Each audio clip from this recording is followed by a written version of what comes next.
जोर जोर से हिलने लगा और कुंडी अपने आप खुल गई। खुद खुल गई? हाँ, और फिर उसने एक लंबे बाल वाले भयानक से आदमी को देखा जिसके हाथ में जलता हुआ दिया भी था। यार तुम डराओ मत। यार तुम्हारा आइडिया तो काफी अच्छा है, लेकिन बाहर रास्ते सारे बंद हैं, सामान कहाँ से लाएंगे? सामान की क्या जरूरत है, मैंने मास्क का इंतजाम कर लिया है। और रही बात तुम्हारी बॉडी की, तो इस काले कपड़े के अरे कुणाल, तुम यहाँ बैठे हो और वहाँ किचन में मेरा सारा काम रुका हुआ है। मेरी वजह से? कल मैंने तुम्हें अपनी एक चीज दी थी ना। कौन सी चीज? तुमको सुकून से नींद आ सके तकिए के नीचे रखने के लिए दवाई दी थी ना। अरे हाँ हाँ हाँ गोविंद चाचा, हाँ तो आप मेरे साथ चलिए, मैं आपको आपका सामान वापस कर देता हूँ। चलो आइए आइए। चलो, मेरा काम रुका हुआ है।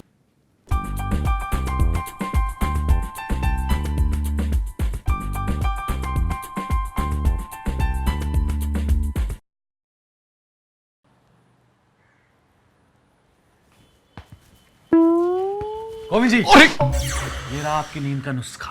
हाँ बेटा, मेरा नुस्खा मुझी पे आजमा रहे हो? लाओ। अरे सब्जी काटने चला था तो देखा चाकू ही नहीं है। काटिए काटिए, मैं तब तक आओ बिटिया, हमारे पीछे पीछे ही आ गई। हाँ गोविंद जी, हाँ क्या मैं आपको गोविंद चाचा बुला सकती हूँ? जरूर बेटा, मुझे बहुत अच्छा लगेगा। गोविंद चाचा, हमें आपकी मदद चाहिए। मदद? कैसी मदद? हम एक खेल खेल रहे हैं। हाँ अब आ गया, ये लो। वॉल्यूम तो बढ़ाओ। ठीक है, हाँ अब ठीक है। अब आराम से सुनो। मुझे प्रोफेसर साहब से पूछना पड़ेगा, उनकी इजाजत लेनी पड़ेगी। प्रोफेसर साहब से पूछने की कोई जरूरत नहीं है, मैं सब संभाल लूंगी, मुझ पर यकीन कीजिए। दिया तो आपके पास है ही, लेकिन लंबे बाल का क्या? अरे उसकी चिंता तुम मत करो, वो मैं सब संभाल लूंगा। थैंक यू गोविंद चाचा। रात को इस बंगले को भूत बंगला बनाना है ना। हाँ। चलो तैयारी करो, चलो।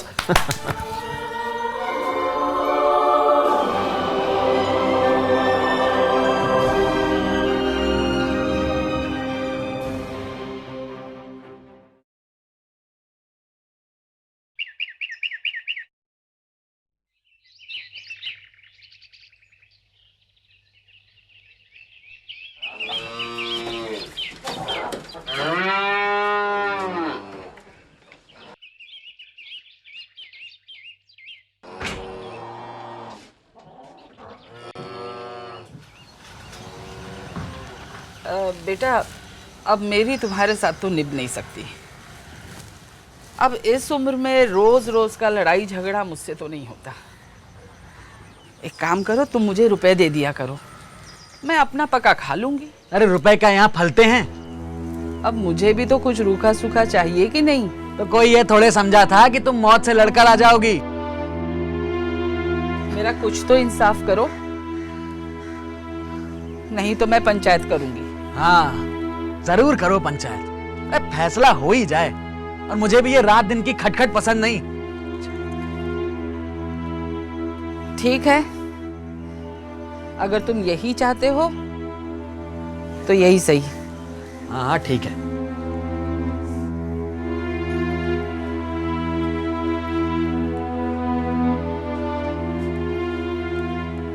बढ़िया बेटा ना जाने कब तक जिएगी। 2 बीघे उसर क्या दे दिया, मानो मोल ले लिया। बघारी दाल के बिना रोटियां हलक के नीचे ही नहीं उतरती। जितना पैसा इसके पेट में झोंक चुके हैं, अब तक उससे 1-2 गांव मोल ले लेते।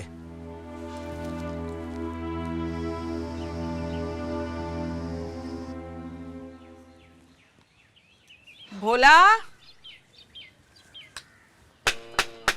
भोला, क्या घर पर हो? अरे खाला, आप क्या बात है खाला, आज कैसे आना हुआ? अब क्या बताऊं बेटा, अब जुम्मन के साथ मेरा रहना मुमकिन नहीं है। इस बुढ़ापे में अब बर्दाश्त नहीं होता। मैंने पंचायत करने की सोची है, तुम जरूर आना। तुम्हारे पांव कब्र में लटके हुए खाला, आज हो कल का कुछ पता नहीं, अब हवस करना छोड़ दो। ठीक है खाला, मैं समझ गया, आप घबराओ मत, मैं जरूर आऊंगा। ठीक है, खुश रहो बेटा। खुदा हाफिज। खुदा हाफिज।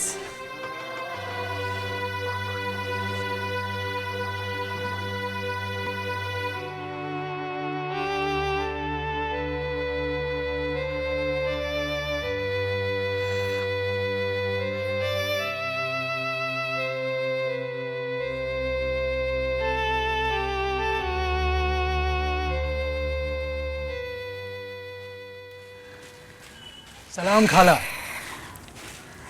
आइए आइए बैठिए। बेटा, हाँ कहिए। तुम भी दम भर के लिए मेरी पंचायत में चले आना। मुझे बुलाकर क्या करोगी खाला? गांव के कई लोग तो आवेंगे ही। अब सबके सामने मैं अपनी परेशानी तो रो आई हूँ, अब आना ना आना ये उनका इख्तियार है। देखो खाला, यूँ आने को तो आ जाऊंगा, पर पंचायत के सामने मुंह ना खोलूंगा। क्यों बेटा? इसका क्या जवाब दूं खाला? अपनी खुशी। खुशी? तुम तो जानती हो खाला, जुम्मन मेरे बचपन का दोस्त है। जुम्मन के अब्बा जुमराती मेरे उस्ताद रह चुके हैं। हमारे घरेलू ताल्लुकात हैं, साजी में खेती है, लेन देन साझा है। उसका मुझ पर गहरा भरोसा है खाला। ना, मैं अपने करीबी दोस्त से बिगाड़ नहीं कर सकता। बेटा, क्या बिगाड़ के डर से ईमान की बात न कहोगे?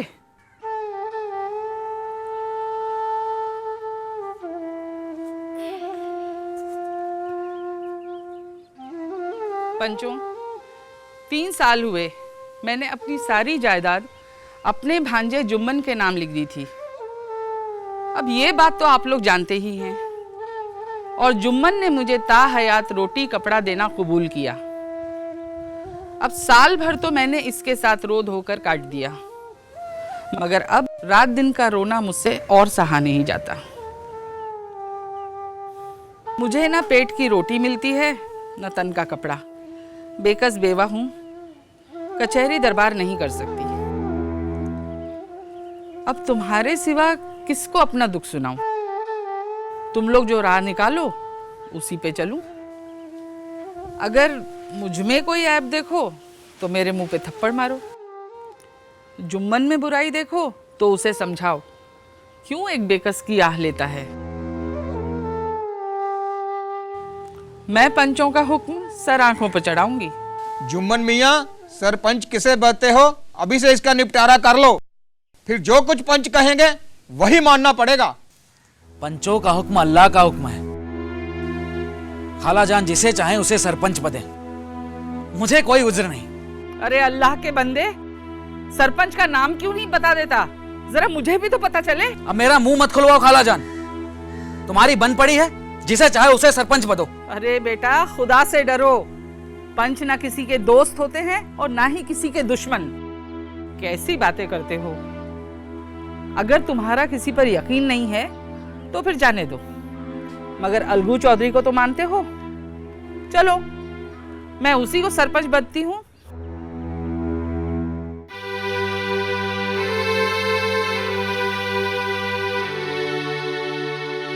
हाँ हाँ, अलगू ही सही, मेरे जैसे रामधन, वैसे अलगू। खाला तुम ये जानती हो ना कि मेरी और जुम्मन की गाढ़ी दोस्ती है। बेटा, दोस्ती के लिए कोई अपना ईमान नहीं बेचता। पंच के दिल में खुदा बसता है। पंचों के मुंह से जो बात निकलती है वो खुदा की तरफ से होती है।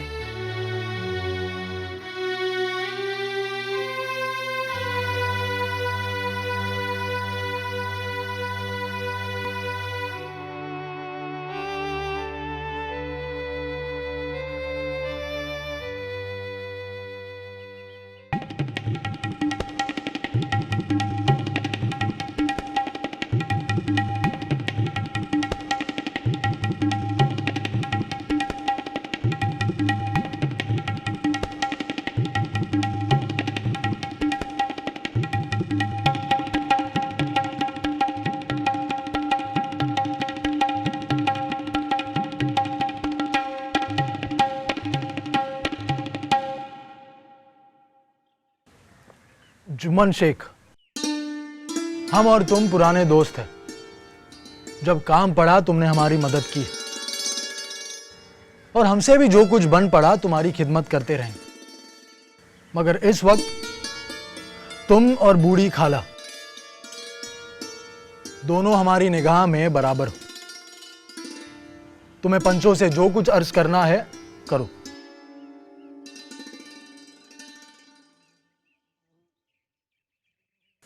पंचो 3 साल हुए, खाला जान ने अपनी सारी जायदाद मेरे नाम हिबा कर दी और मैंने भी ताहयात खाना कपड़ा उन्हें देना कबूल किया। खुदा गवाह है कि आज तक मैंने उन्हें कोई तकलीफ नहीं दी। अरे मैं तो उन्हें अपनी मां की तरह समझता हूं। उनकी खिदमत करना तो मेरा फर्ज है। मगर औरतों में छोटी छोटी बातों को लेकर अनबन हो जाए तो उसमें मेरा क्या बस है। और खाला जान मुझसे माहवार खर्च अलग मांगती है और जायदाद जितनी है वो पंचों से छुपी नहीं है। उससे इतना मुनाफा तो होता नहीं कि मैं खाला जान को माहवार खर्च दे सकूं। और हिबानामे में माहवार खर्च का कोई जिक्र नहीं तो मैं भूल कर भी ऐसे झमेले में नहीं पड़ता। बस मुझे इतना ही कहना है, आगे पंचों का इख्तियार, जो भी फैसला लेंगे मैं मंजूर करूंगा।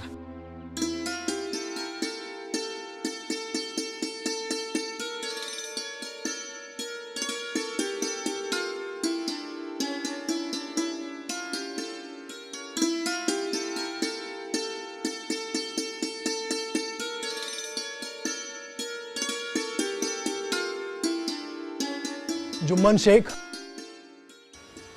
पंचों ने इस मामले पर गौर किया।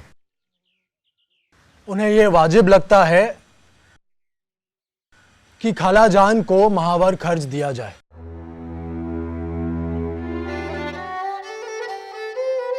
हमारे ख्याल से खाला जान की जायदाद से इतना मुनाफा हो जाता है कि माहवार खर्च दिया जा सके।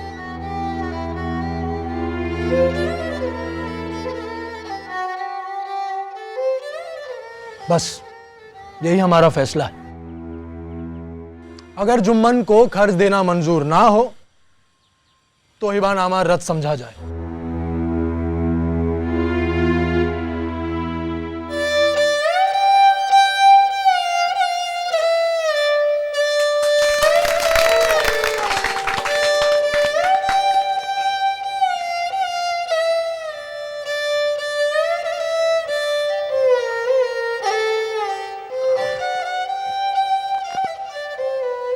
वाह, इसका नाम है पंचायत। अलगू चौधरी ने तो कमाल कर दिया।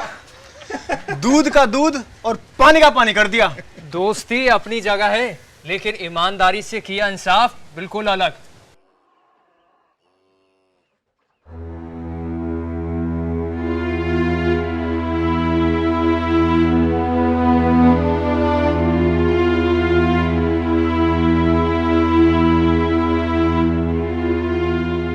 अपना ही दोस्त दुश्मन बनकर गले पर छुरी फेरे, सिर्फ वक्त के हेर फेर के सिवा और क्या कहेंगे। जिस पर इतना भरोसा किया उसी ने वक्त आने पर धोखा दे दिया। और ऐसे ही मौके पर सच्ची झूठी दोस्ती की पहचान होती है। और यही कलयुग की दोस्ती है।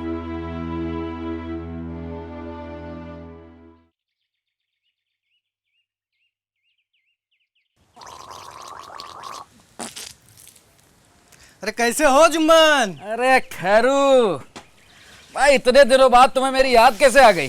अरे खबर सुन ली? कौन सी खबर? अरे वही पिछले साल अलगू चौधरी जो बैलों की जोड़ी लाया था ना, उसमें से एक मर गया। अच्छा। हाँ भैया। भैया खैरू, ये दगाबाजी की सजा है। ये बात तो है भैया। इंसान चाहे जितना सब्र कर ले, लेकिन खुदा नेक बद सब देखता है। 16 आने सच है। हाँ, अब ये बताओ, बीड़ी पियोगे? पिलाओ। अरे लो यार।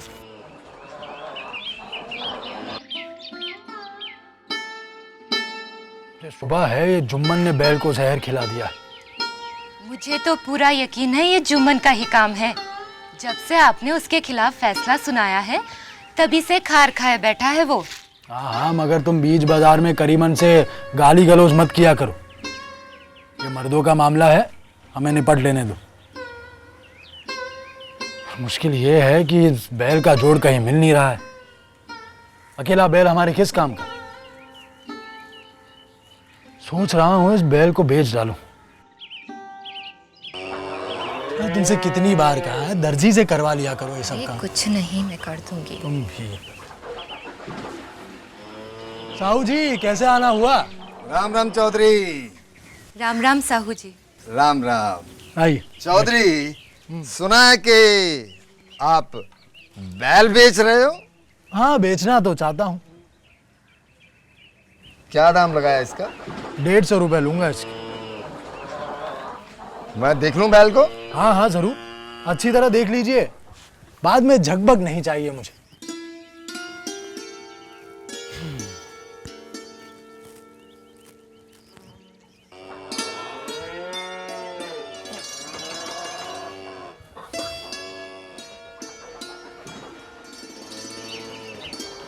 चौधरी, बैल तो बहुत अच्छा है और मुझे दाम भी मंजूर है, पर मेरी एक गुजारिश है। वो क्या? मैं 1 महीने के बाद दाम चुका दूंगा। मुझे मंजूर। राम राम साहू जी।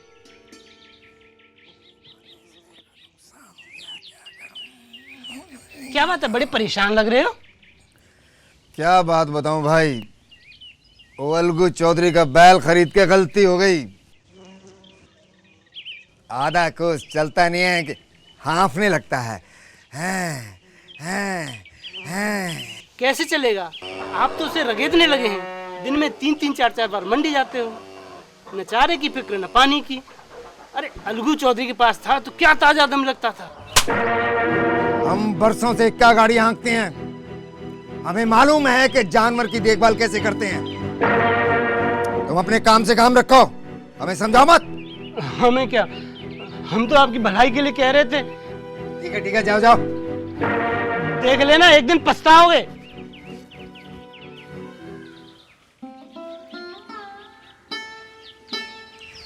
आज आप इतने मायूस क्यों लग रहे हैं?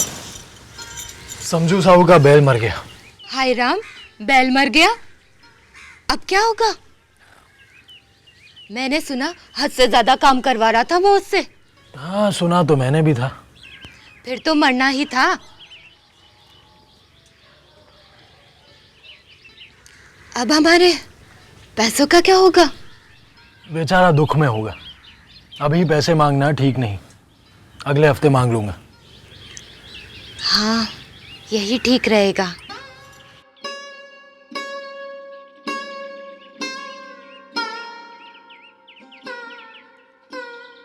समझू साहू, ओ समझू साहू, भैया घर पर हो? क्या बात है भाई अलगू?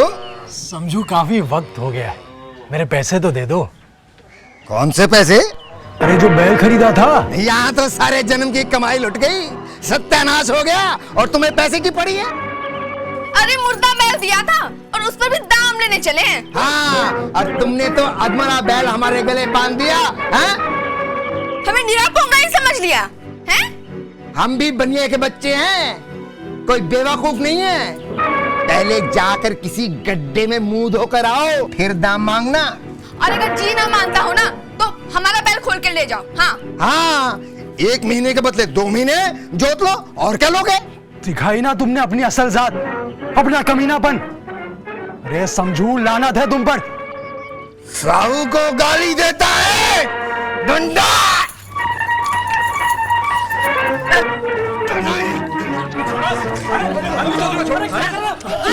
अरे भैया तुम तो बचाओ।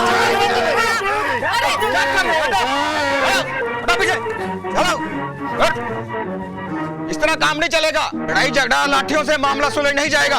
अरे भाई पंचायत बुलाओ, जो कुछ फैसला होगा मान लेना। क्या है लाठियां चलाने? चलो चलो साहू अंदर, चलो चलो।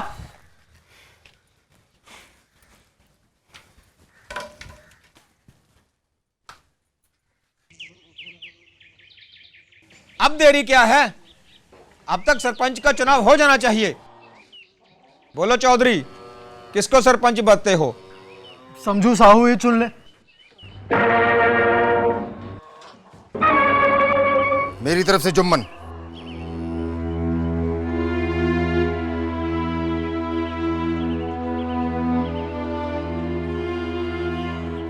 क्यों चौधरी, तुम्हें कोई उज्र तो नहीं? नहीं, मुझे क्यों उज्र होगा?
अलगू चौधरी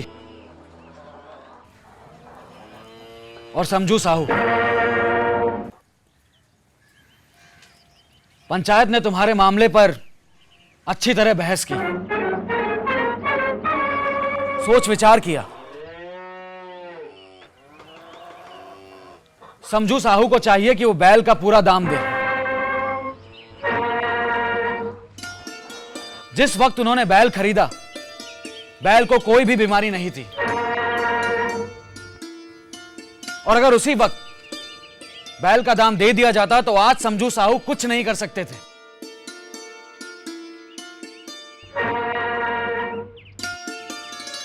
बैल की मौत इस वजह से हुई कि उसके दाने चारे का अच्छा ख्याल नहीं रखा गया और उससे हद से ज्यादा काम कराया गया। समझू ने बैल को जानबूझकर मारा है, उसे इसकी सजा मिलनी चाहिए। यह दूसरा सवाल है, इससे हमारा कोई लेना देना नहीं। पर समझू के साथ कुछ रियायत होनी चाहिए। यह अलगू चौधरी की मर्जी है। पंच परमेश्वर की जय! पंच परमेश्वर की जय!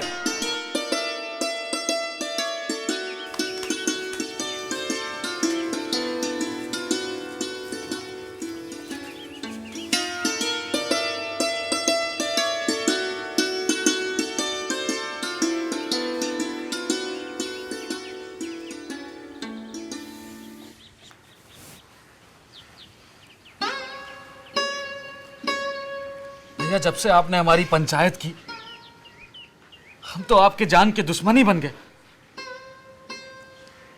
लेकिन आज मुझे एहसास हुआ कि पंच की जगह बैठकर ना कोई किसी का दोस्त होता है और ना दुश्मन। इंसाफ के अलावा और कुछ नहीं सोचता। आज मुझे यकीन हो गया है कि पंच की जुबान से खुदा बोलता है। मुझे माफ कर दो, मुझे माफ कर। मुझे माफ करो, मैंने तुम्हें गलत समझा। मुझे माफ करो, मुझे माफ करो जुम्मन, मुझे माफ करो जुम्मन।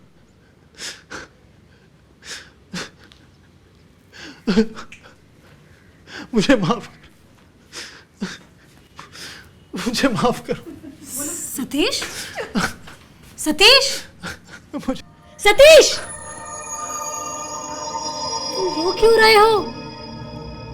मैं नहीं, वो अलगू रो रहा था। कौन? अलगू। अलगू? अलगू कौन है? तुम सपना देख रहे थे क्या? पता नहीं शिल्पा, मैं प्रेमचंद की कहानी पंच परमेश्वर पढ़ रहा था। कुछ देर तक मैं अलगू और जुम्मन की दुनिया में खो गया।